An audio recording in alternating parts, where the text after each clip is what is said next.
was going to do a live show. I'm not going to say that this is going to be a show necessarily, but but I did want to do a live thing where here, let me fix this right quick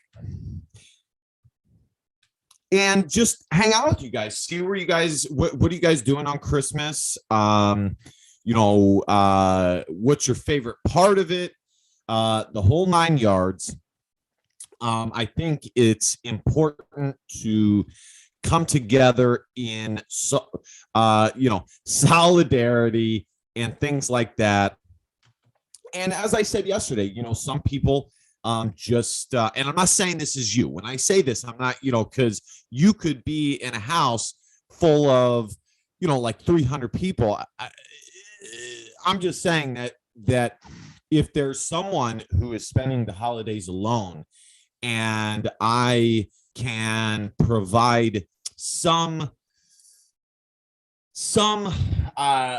happiness, then it is well worth it. So let me share this out real quick.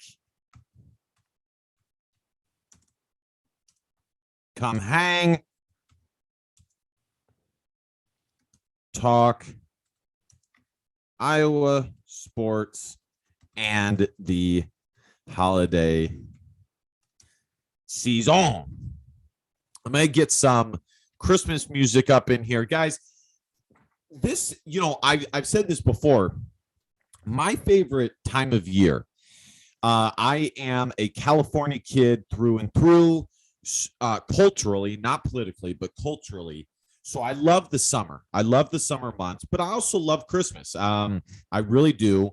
I love the holidays. I love getting together with friends and family, and that is fun.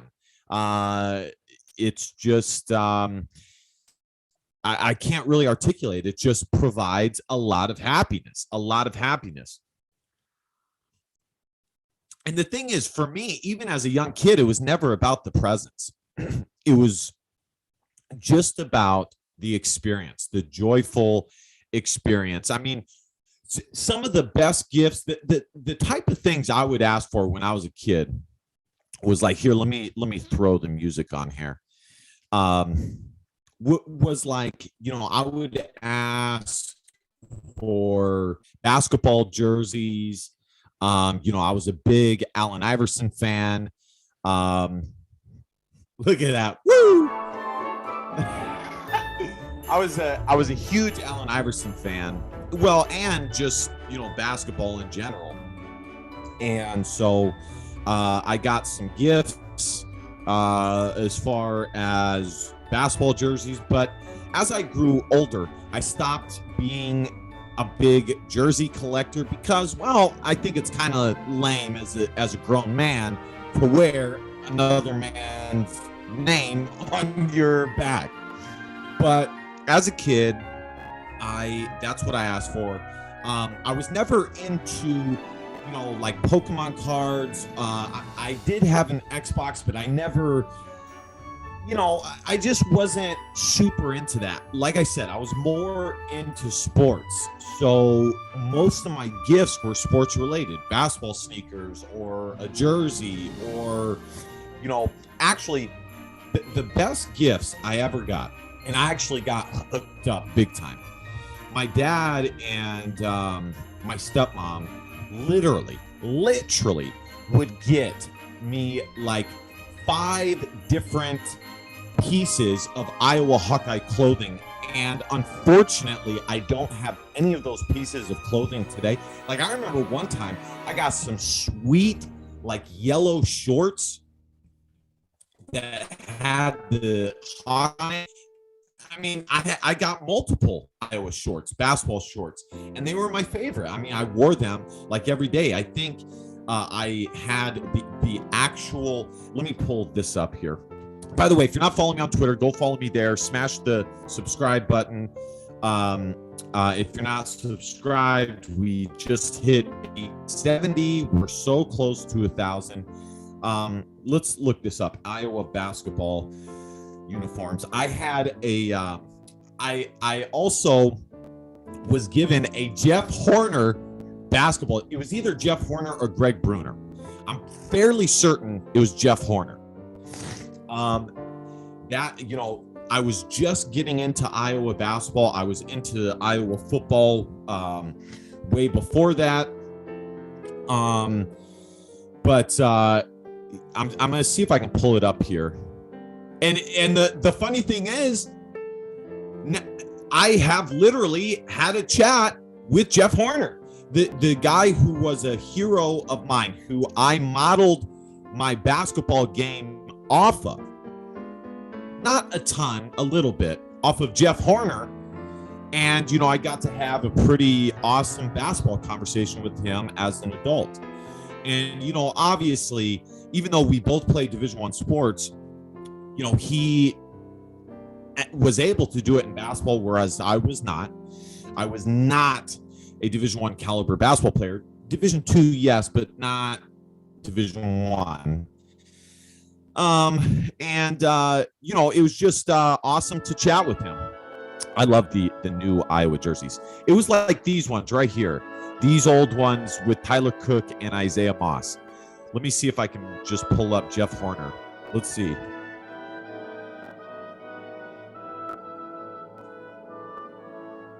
Yep, that's it right there. That's it. This is the jersey I had right here. I wore that thing like every day. I loved it. It was an awesome gift. Like I said, I wasn't super into video games. Probably the best gift I got was just getting hooked up with a ton of Iowa gear. It was awesome. Subscribing makes you feel good. That is from South Park. That's from South Park. So, so that's kind of like I said, I was never super into gifts. I was more into the holiday spirit. But I was hooked up with some Iowa gear, which was awesome. But like I said, this is my favorite time of year. I love Christmas. I love Thanksgiving. Out here in California, I mean, it's raining right now, but in the afternoon, it'll get up to like 60 degrees. I mean, it's still going to be warm. So that is also an awesome aspect. The main thing that I wanted to talk about is just kind of what it's been like being an Iowa fan the last 4 years. Gary Barta gets a lot of criticism, but the guy has been a really, really solid athletic director. In my opinion, he's had some excellent hires with Iowa women's soccer, Fran McCaffrey, keeping steady next to Kirk Ferentz. Let's be honest, folks, most ADs would have not stayed by Kirk Ferentz during the scandal last year. I mean, let's be honest here. Only an AD like Gary Barta would stay by a coach like Kirk Ferentz. Most ADs would have said, I don't care, allegations or not, this is too much. We're out. We're not going to search for the truth. And Gary stayed by Kirk. Now, in fairness, Kirk Ferentz has been, an icon in the state of Iowa. But, like I said, if it was any other athletic director, they would not have stayed with Kirk Ferentz. And so, in my opinion, Gary Barta has had some nice hires. I remember when I first started doing this, a lot of people would comment to me saying how much they disliked Gary Barta. And again, I never really understood it because, the state of Iowa it just doesn't have as much talent coming out of it as a state like, well, it's not even one of the most productive states in the Midwest. I mean, you have Ohio, Michigan, Illinois, all more productive states as far as producing talent. Now, the state of Iowa has been better in recent years in producing talent in football, not necessarily basketball, but in football. But who knows? Maybe it will go back down to the usual here in the next couple of years. And so my point is that when you look at it from that angle, that it is a battle to be good anyways because of the lack of talent within the state, then how you look at the University of Iowa is much different. And I try and look at it contextually, and bar none, the University of Iowa has absolutely, in football specifically, outperformed by a million miles what they should be. I mean, honestly, in all honesty, the Iowa football program should be more like Iowa State, what Iowa State is, a bottom tier football program, by and large. But we have been spoiled with Hayden Fry and Kirk Ferentz. And so my point is not to say that you must love the coaches. My point is to say that this is the best time to be an Iowa Hawkeye fan that I can think in a long time. I mean, I'm being honest that, basketball is good. Baseball is good. Wrestling is good. If you like women's sports, women's soccer, what else is there? Women's basketball. So it is an excellent time to be an Iowa Hawkeye fan. I want to pull this up. Most college football, college football wins since 2015. Let's see if I can find that. Here it is. This is the most wins. Let's go since 2015. This is since 2015. Okay. Look at where Iowa is. They are first, second, third, fourth, fifth, sixth, seventh, eighth, ninth, 10th, 11th, 12th in the country. 12th in the country since 2015 in wins. And I'm pretty sure it only gets better as you get closer to the modern time. Since 2016, Iowa is about 20th. Let's see, since 2017, 1, 2, 3, 4, 5, 6, 7, 8, 9, 10, 11th. I mean, come on. It doesn't get much better than this. That is why when people say to me, it's time for us to move off Kirk Ferentz. No, it's not, because occasionally does Kirk Ferentz not live up to the expectations we have? Sure. But the expectations are there in the first place because he's a damn good coach. He's a really good coach. And that's the only reason we have expectations in the first place. Look at Tennessee. Look at Florida. Look at how long it has been. Hell, look at Alabama before they got Nick Saban. Look at USC. Look at Nebraska. Guys, it can always, always, always be worse. Always be worse. And so sometimes, especially during the holidays, you need to look at your favorite stuff and provide context to the happiness that it provides for you. And so it doesn't get much, it just really doesn't get much better than this. And I am proud to be an Iowa fan. I think I'm lucky to be in the prime of my life during, this time period for the Iowa Hawkeyes. I really do. I really, really do believe that. So in other words, I think you should feel the same way. I'm going to get your guys' comments here in a second. I don't know how many people are going to come in here and watch this, so I'm not going to be as engaged with the comments as I usually am. I'm definitely going to read them. So comment that, definitely comment. But so anyways, the next thing I wanted to talk about is Iowa recruiting and just how great it really was. Things really looked bleak for a little while there. They looked bleak.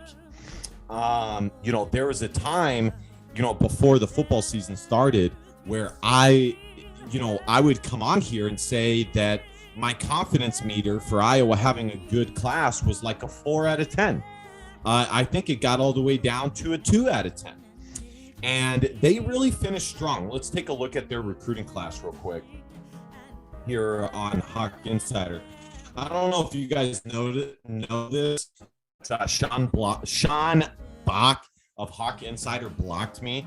I think it's because he tweeted like something about to the effect of, shame on you, Iowa fans. You should not talk badly about players, or you should not engage with recruits. And it's like, dude, that's your job. Literally, that's what you do.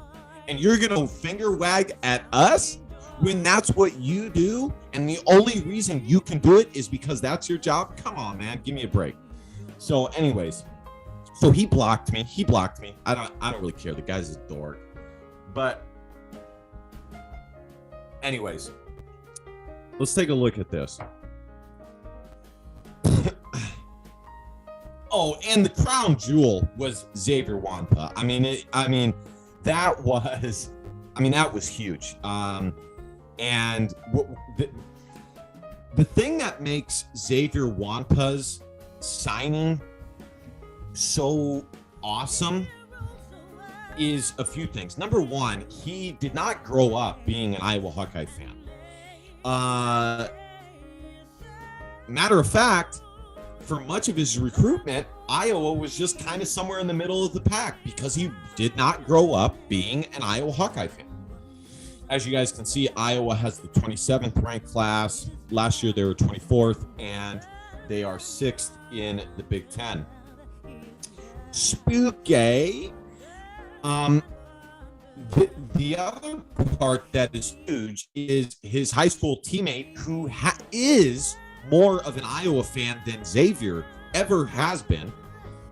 It provides an excellent connection for Iowa, not only to land a 5-star in Xavier Wampa, but to land 2 5-stars in a row in Caden Proctor the next year. Right now, I'm about an 80% confidence meter that he will choose the Hawkeyes. For a multitude of reasons. One, his teammates at Iowa. 2, Iowa knows how to develop offensive linemen. 3, it's an in-state school, so his family can come check his game out. So absolutely, this is the crown jewel and an excellent pickup for the Iowa Hawkeyes. The other thing is nearly everybody in this class is highly ranked and has an excellent ranking. And, there's guys that have kind of gone under the radar, but they are excellent players. Like Aaron Graves, the dude in most years would be Iowa's top ranked guy. Carson May is highly under recruited.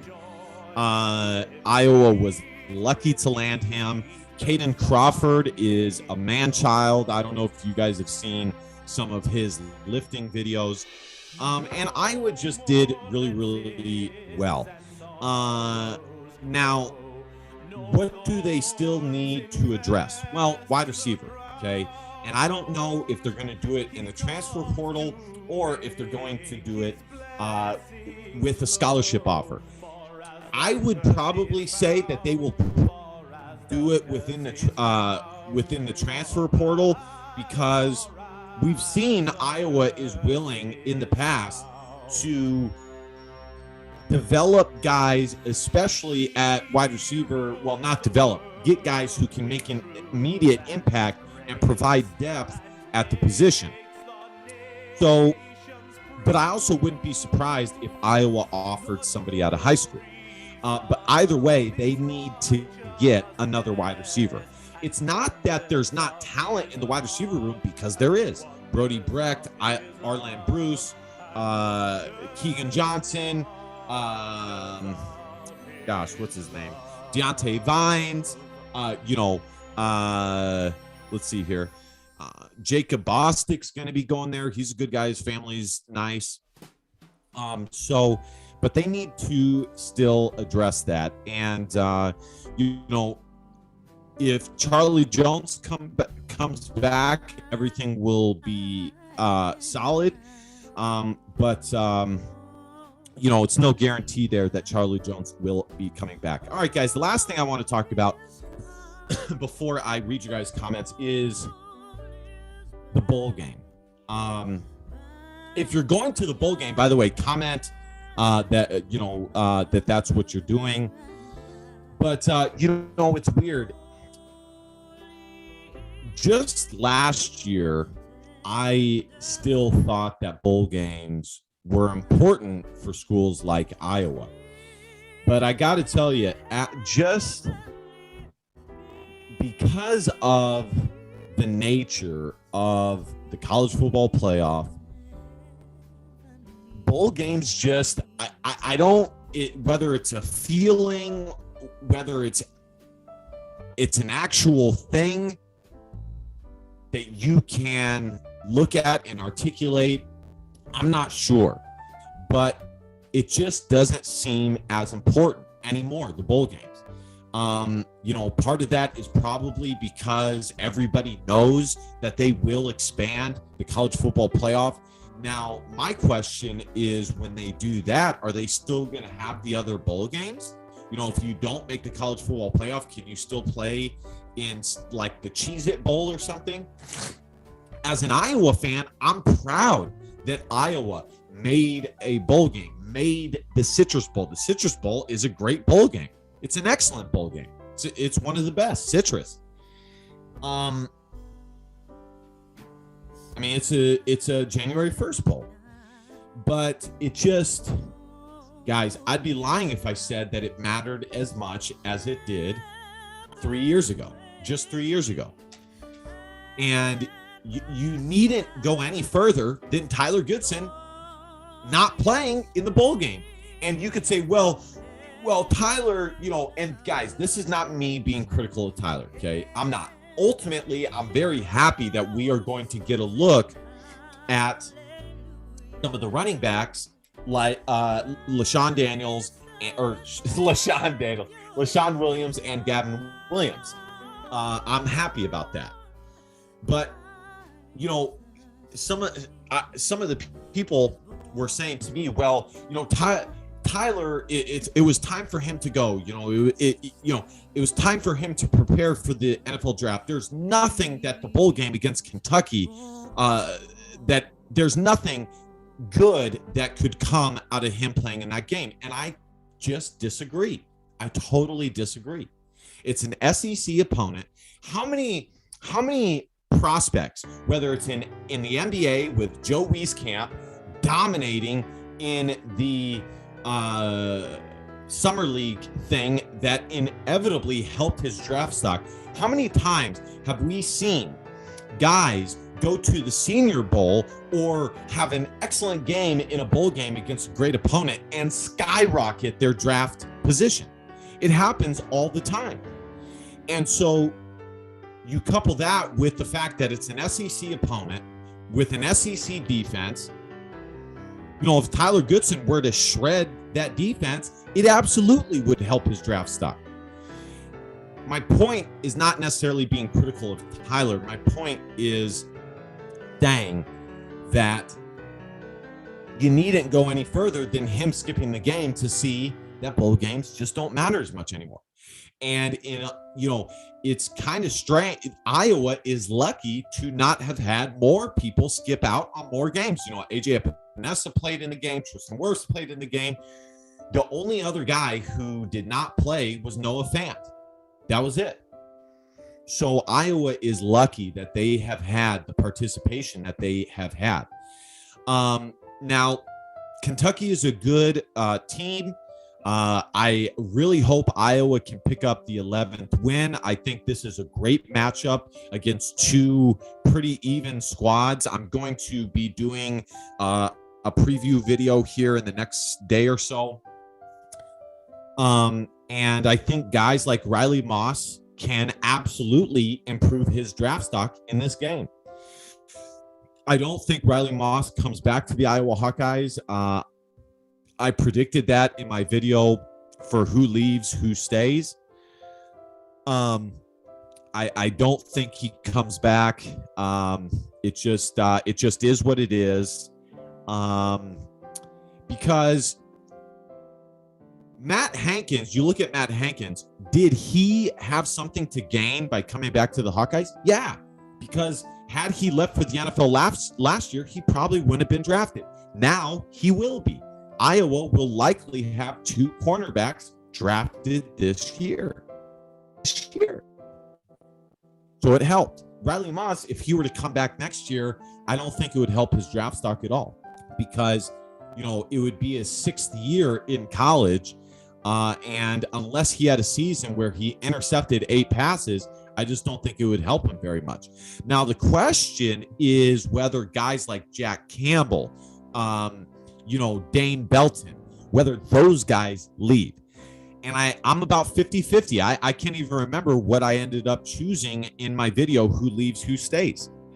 I'm not sure. All right, let me go to the comments here. Let's see what we got. It's not a ton of comments. That's all right. But I'm still happy I started this. Cooper Moffitt, excited for the Citrus Bowl. Cooper Moffitt, I got my first job this year, so I got my family some presents, and it was really fun. That's good. I'm happy for you, Cooper. That's awesome. I remember feeling something similar. Let me tell you guys my job. Well, quite frankly, my resume. I played Division I water polo, so I couldn't have a job then. So once I was done playing water polo, I got a job at Cold Stone. It's an ice cream place. I then went to work at Wally World, Walmart, which was terrible. Obviously, I'm good at this stuff, talking, but the just repetitiveness of working at a place like Walmart was just, I couldn't do it. Then I finished my bachelor's. I worked at Godfather's Pizza. There's not a ton of Godfather's Pizzas, by the way, in California. That wasn't so bad. Then I finished my bachelor's degree, and I got a job as a caseload manager, working with a pretty high-risk caseload, people with felonies, misdemeanors on their background. Let's see, I've driven a semi-truck, and now I am a behavior analyst. And, I felt the same thing when I had the money to give presents to my family. It felt really good. So I totally agree.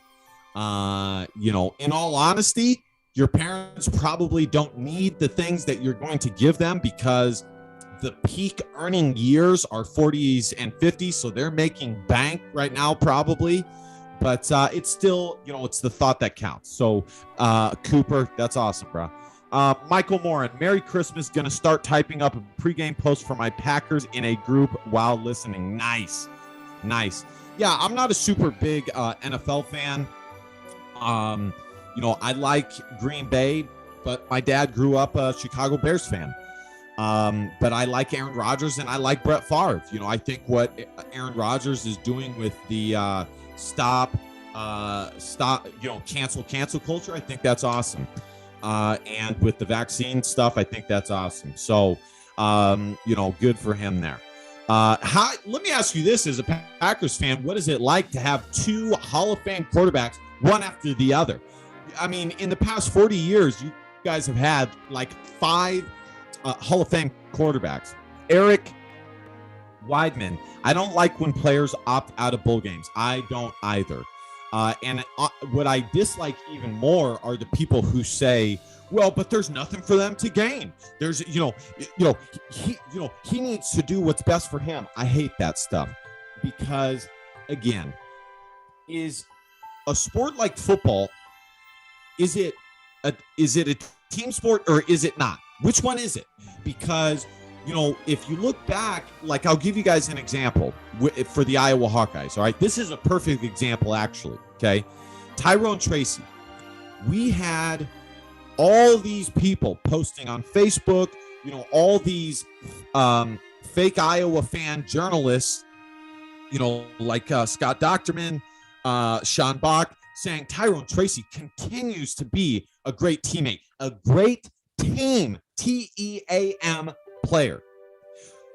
Okay, then what happens? He doesn't even play in the bowl game. Not only does he transfer out of the school, not battling for more snaps, pushing forth to get more playing time. Not only does he not do that, he transfers to a rival school within the same exact conference.